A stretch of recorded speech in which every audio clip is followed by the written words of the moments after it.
Hey gang, Trevor here. Thank you for joining us. I'm really excited for today because it's Get Help with Hangouts episode 5, and we have some really cool guests that are going to be joining us and talking about how we work with our Google Groups. We're also going to have a project manager talk to us about Google Sites, which we're all very excited about. And just a chance for you guys to ask questions and that.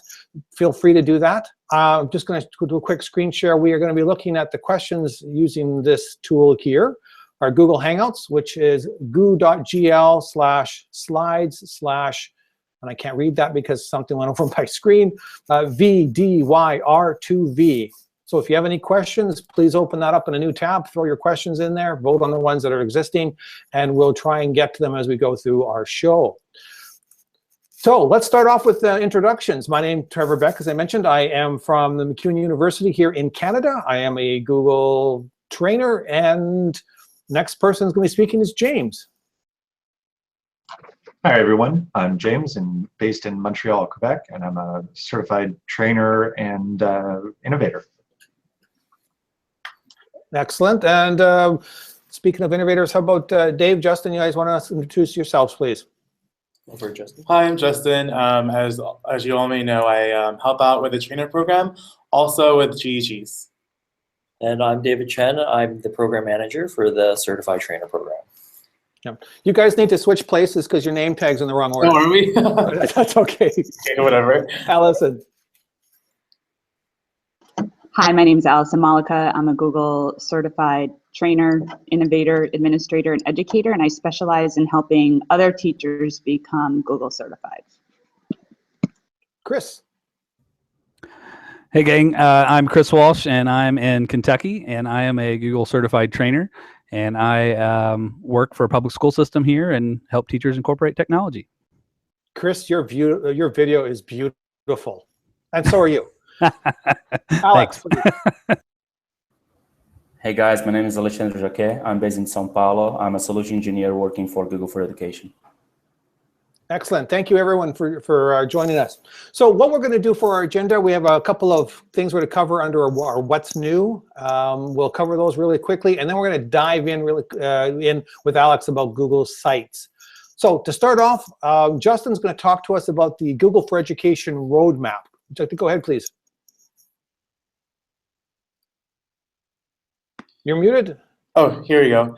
Yeah, so if you guys have gotten my email in the past week, we are having a roadmap for Q4 of 2016, which will be hosted on Google for Education Connect.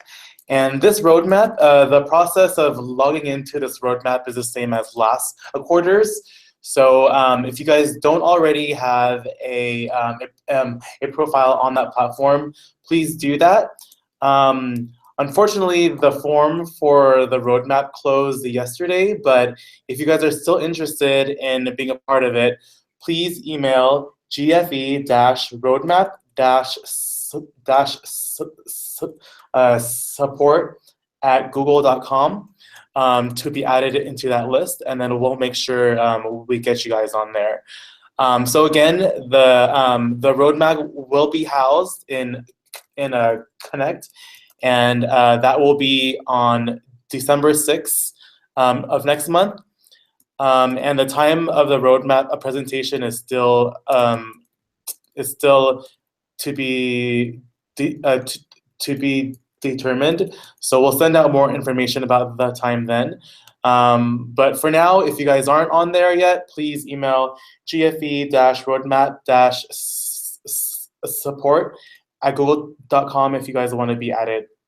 So yeah, we do look forward to sharing all our new updates on there, as well as what you guys can expect in the next year. So yeah.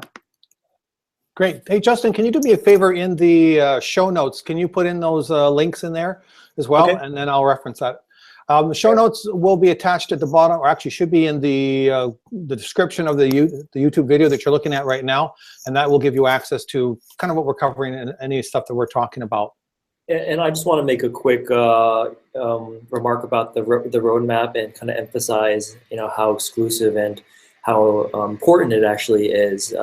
This roadmap is a great way it's probably one of the first ways for trainers to get a preview of what's to come on the product side. And so this is a really exclusive perk that we only offer to premier partners, now to trainers, that, you know, this is a great way to stay as close as you can, really, aside from being on the product team, to understanding what's in store for all of like the products around EDU. So really encourage you guys to sign up for this product roadmap. It's the first of its kind, really. So hopefully it's going to be giving you that kind of sense of what's coming up ahead, so you can communicate that to your educators. Obviously, it's a lot of this content in there is under NDA as well, so it's mostly just for trainers to know. Mm-hmm.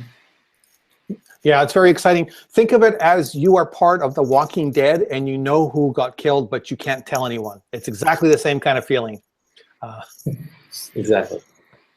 Okay, Education on Air is coming up December 2nd and 3rd. It's if anyone's not familiar with it, it's Google's global free online conference. There's over 100 speakers that are going to be involved in that. It runs pretty much around the clock, depending on your time zone. So you're looking for, just go search for Google Education on Air, and there's all sorts of wonderful different things that you can find out about, and there's all sorts of streams of information that you can participate in. The best part is it's free. It's all part of YouTube Hangouts, so there will be archives available, resources available. It's pretty cool, and there's a lot of information that's going to be available to you. On the Google Education for Air, or Education on Air? Okay, it's awesome. That's all you need to know. Quick bit on the EDU on Air. This is a professional development. We really think this is basically a professional development seminar where you have tons of sessions led by certified trainers, many of them, on how to best use the tools and come up with really great, interesting use cases that people are really proud to show off. So yeah, encourage you guys to register, tell your friends to register as well. It should be a really great day of professional learning online, so you can still sit in your pajamas and get professional development. I don't know if you've ever been able to do that. I think that it's really important James, to note that the EDU on Air conference covers just about everything that anyone would want to know that's Google. It's like going to the ultimate Google Summit. And as anyone who attends, you can session hop without walking out of the room. And I love that you can check out a session and you think, oh, this isn't quite right for me. Well, if you're at a huge physical conference, think about how long it takes you to get to that next venue, and then it's full. Where this gives you an opportunity to really quickly find a good fit. And they're all recorded, so you can go back later and say, you know what, I want to learn about one-to-one Chromebook deployment, and there's going to be something there for you. So definitely register. It's a treasure trove of opportunity. Excellent. Excellent. Yes. So, next thing we want to talk about is the unique trainer ID. David, would you like to talk about that? Yeah, so recently what we discovered here is that a lot of people were getting level 1 and level 2 certified, and they, in the process of preparing for the exam, they were working with trainers and on a coaching basis. And what we really wanted to do was we wanted to really make sure that we identified and gave credit to the trainers that were really helping their educators get level 1 and level 2 certified. So what we did is we gave every trainer a unique 5-digit ID that you can find on your education activity app under My Profile. And this 5-digit number is something that the test taker, the educator who's taking level 1, can input in their registration to give you specific credit for helping them with the level 1 and level 2 certification. So basically the takeaway here is if you've ever worked with an educator and you know that educator is planning on taking the level 1 or level 2, please give your 5-digit ID to that educator so that they can put into their registration when they are taking the exam. And again, this is just a great way to give you guys the recognition and to kind of measure the work that you guys have been doing, helping teachers take level 1 and level 2. We'll send out can I ask a question about that? An actual step-by-step where you can find this user ID as well in the Google group. When someone takes the exam, is that already built in and obvious where to put that ID? Yes. Yeah. When someone signs up on the registration, there is a field in that registration page where it says, please, if you've worked with a trainer, please include their 5-digit unique ID. Okay, thanks. Hey, David. Yeah. If you are training on behalf of a partner, do you still want to give out your personal ID, or how does that work? Yes. Yeah. So the applicant will also have an ability to indicate whether they've been trained by a PD partner, and we'll just double count it. So if you're a trainer working with a PD organization, you can also give out your unique ID, because obviously that still counts as a training that you delivered that you will put towards your 12 trainings per year requirement. Awesome. Thank you. Excellent. Thanks, guys. So for the Get Help for Hangouts that we're doing right now, what we've tried to do over the first few episodes is try and decide what kind of information you guys would like to make use of, what kind of information that's for education that would be good for you. So what we want to do, though, is we want to open up and get your feedback as far as what you'd like to see. Do you want to see specific topics about different subjects? Do you want to take a look at the education and training versus some of the more specific tools? So in the Google groups that we all belong to, there'll be a posting in there later today with a link, and that link will take you to a Google Doc. Please go in, fill in your information, any suggestions you'd like to see. If you see something there that you like and you like to be involved in that, or you'd like to see that, put in a comment that said "me too." And if someone else has already done that, fill in "me too" as well, so we can almost get kind of a voting out of that using the comment tool. Does that make sense to everyone, or did it just to me? Okay, perfect. All right, and speaking of Google Groups, we have, how many people do we have these days? I think last number I looked at was somewhere around 1,900. Justin, can you answer that? We're about a little over 2,000 now. Excellent. So there's 2,000 trainers that we have now worldwide. We're going to be using our Google group for our main communication tool. And I'd like to introduce a couple of guys that are managers for that group, Chris Walsh and James Peterson. And they've been helping maintain the information, going through, making sure stuff's supposed to be in the categories it's supposed to be in. And guys, do you want to introduce yourselves and why you got involved with this, and maybe maybe some tips that you might want to give out to people? Start off with you, James, if you would. Sure.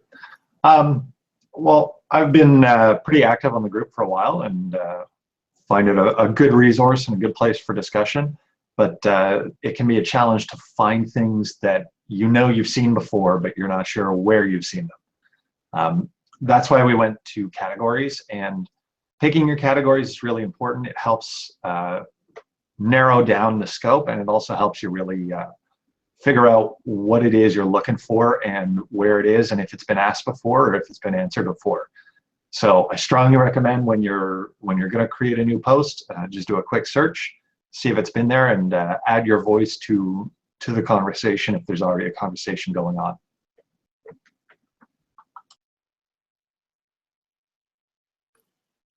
I want to demonstrate something that James mentioned here. When you go with the posts, I have to find the right screen. Can everyone see my screen right now? Thumbs up? Okay. So if you're going to put in a new post in here, as you type in the question field here, so let's say I put in the word student, it actually does a search for you ahead of time. You don't actually have to go to the search function up top. You can do that searching right from this post here. And I always recommend to people, start there, put in a couple of phrases. Here's one about certifying students. Just make sure it doesn't exist already, because there's nothing worse than having copies, like 14 different versions of the same question. So make sure, like James said, do a search first. Don't just automatically start typing the question and hope that someone will answer it. Chris? Hello. Hey, I'm Chris Walsh, as I introduced myself before. I think James took like all the good ones. No, but I got involved because there's not a lot of certified trainers in my area, so I was really active on the boards, and it was a great way to communicate with other trainers to kind of see, what resources are out there, and to get questions answered because we are even though we have almost 2,000 members, we're still a relatively small group. And we are a unique group because we all have demonstrated our knowledge with Google products, and because we all have very diverse backgrounds in how we use those products. It's just amazing what we can share and provide for one another. So, like I said, I got involved just to be a part of that group and to learn from others. Probably the biggest piece of advice I could give that James hasn't already said is don't be afraid to speak up. Even if you search for something and it's there, go ahead and maybe you have something to add. Maybe it is an old topic, maybe it's not. But add that piece of information to that. You'll see us do that as well. Even when we're doing some of the management of the group. You'll see us, merge things together, or even if we see one of someone we know who has commented, we'll put our perspective, because oftentimes it's those different perspectives that help us to see things from different ways and solve problems or use products differently. So definitely don't be afraid to do that and be a part of the group. So look forward to see you guys out there, and thanks for having me. Great, thank you very much. Again, guys, just if you have any questions in here, whoops, that's the wrong, where's the screen? That's the screen. If you have any questions, goo.gl/slides/VDY-R2V. So if you have any questions, please put them in there. Thank you very much for Chris and James. It's nice to be able to put faces to the names, and I'm sure a lot of people are happy to be able to do that. So now comes the big time that we've all been kind of waiting for, is, whoops, my screen won't stop sharing. How's that? Bad. Google Sites. So Alex is a program manager at Google. He's living in Brazil, but he's involved with, or is going to be able to talk to us about Google Sites. So I think he's got a presentation he's going to do, and then if you have any questions, please use that link, and we didn't want to, and then we'll be able to answer them as we go along. Alex? Hey guys. So I was sticking around, like Google Sites was first created in 2008. So while back for internet times. So basically what the team decided to do is just start fresh. So with the new classroom and the material design and everything changing the web, it was important for the team to start from the scratch and build an awesome platform. And they had two things in mind. The first thing was collaboration, and the second thing was portability. So make the sites available for all platforms. So if you're in the mobile, if you're in the tablet, if you're in Chromebook, doesn't matter, the Google Sites will look awesome. So that was the story behind this new Google Sites. Like the team focused in creating the platform right now. So we are in the launch phase. So actually, if I'm not mistaken, the sites should be launching today or next week. If I'm not mistaken, it's today. So what's different in these new Google Sites? It will be much faster, it will be much simpler, and it will be just like creating a Google Doc. So first of all, let me share the screen with you guys, and we can go see how it does. There we go. So here is a template of the Google Sites that I was playing around. But if you guys want to create, basically what you have to do is just hit new and more Google Sites, new Google Sites, so which will land somewhere, something like that. As you can see, like it's pretty simple, like you don't have many options, and the team is working to build more options, more features as we go and receive feedback from the community. So it's pretty simple. Just if I want to change the text, here is like a big header. I can change the style of the header. I can change title only, banner. If I can change the background image, I can change the size of the text. Although we don't have like options to change the text yet, things are coming in the pipe. So stay alert for the updates, and this should be happening very fast. So here it's kind of slow.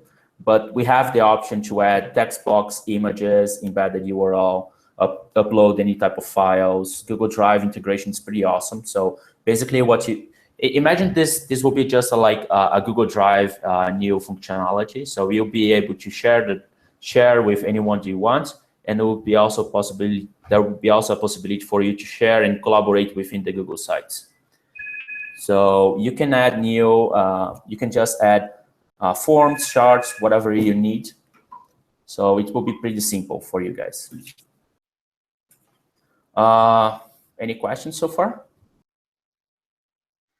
from the desk? We have questions. Would you like to hear a couple of them? Yeah, I think we should go here in the question and just trying out. Go ahead. The question in the YouTube Hangout or the YouTube chat is about templates.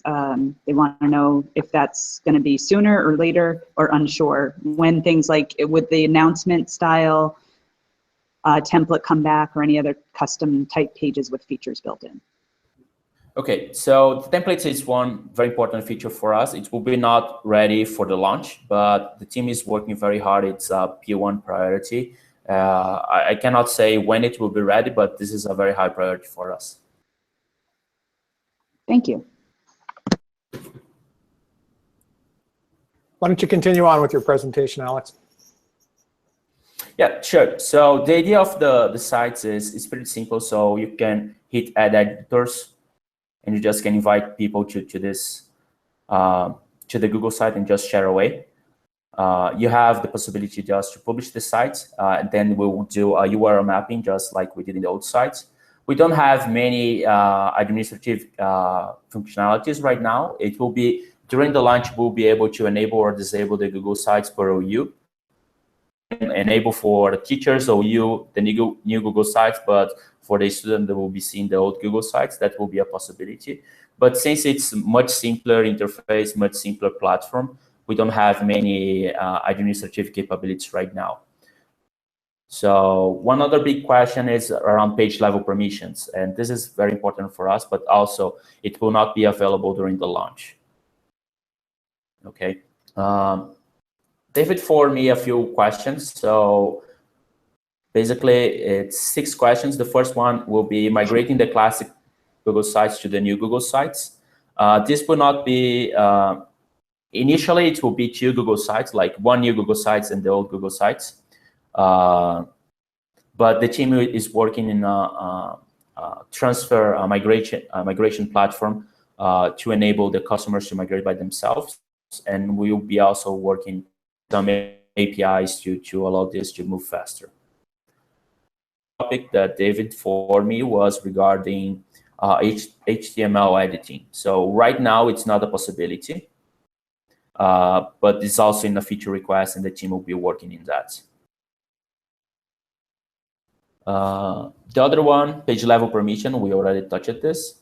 Revision history, this is also something very important for us, but since as I told you guys, we will be launching the product, and then we'll be iterating through the feedbacks from you guys. And a revision history is one of the top features as well. This should be happening like pretty soon. Other question is custom domain templates. This is a big question for us and should be happening very fast. And the last question I had was copy Google Sites. The idea, it will be just like copying a Google Doc and another, but again, during the launch, it will not be ready. So I think the process of launching features will be very similar to Google Classroom. We launched a product, and we will be iterating through this product based on your feedback. So it's very important for you guys to just use the platform, see what's working, what's not working, and give feedbacks to us. Just send the feedback. Just send the feedbacks to us, and then we can work around this. Alex, can you show people how to send feedback? I don't think a lot of people know where to go looking for that. So if you go to the Google Sites, share in the low, yeah, you're good. So there is this button in the end, send feedback.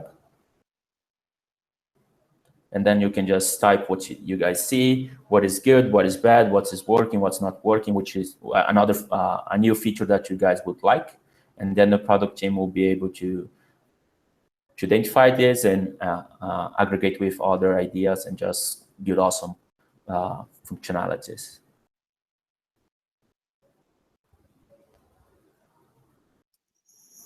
More questions? Yeah, I'm going to do some screen sharing here and bring some up.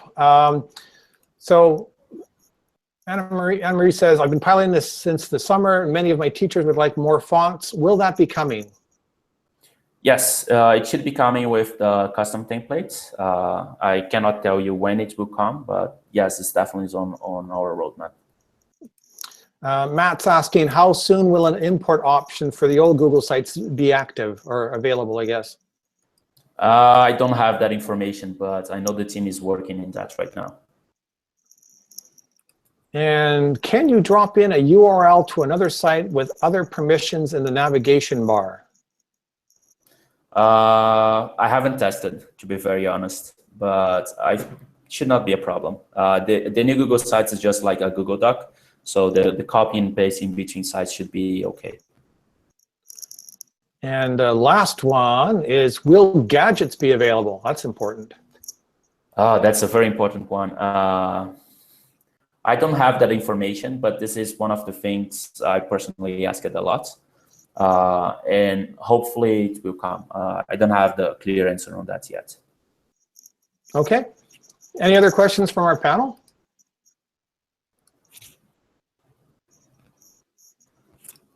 Oh, Yes, that's enough. I thought one. I think. Sorry. Go ahead. Go ahead. So I believe I saw the other day, I haven't had a chance to test it, but GIFs are now, or GIFs, however you want to say it, are now supported for headers. Is that correct? Yes. Woo! Thank you. Oh, Joe, one important feature is, like, probably you guys don't have the issue there about connectivity. So as big the image or the size of the image impacts the size of the site. So if you guys want to make it all devices, you have to take account of the size of the image and those things. Because I remember in one project that we loaded a Google site with 1 mega image, and it was very slow. And in the end, it was because of the size of the image. So keep that in mind.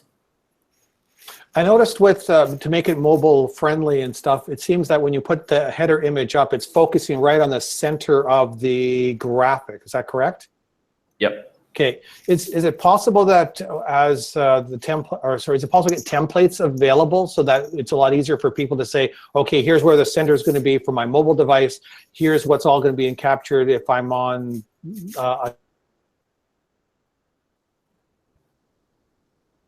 I lost you a little bit, but you have the option when you publish when you view the site before you publish it. It's cutting to me, but there is one cool feature that I forgot to show you guys. If you go just to preview the site,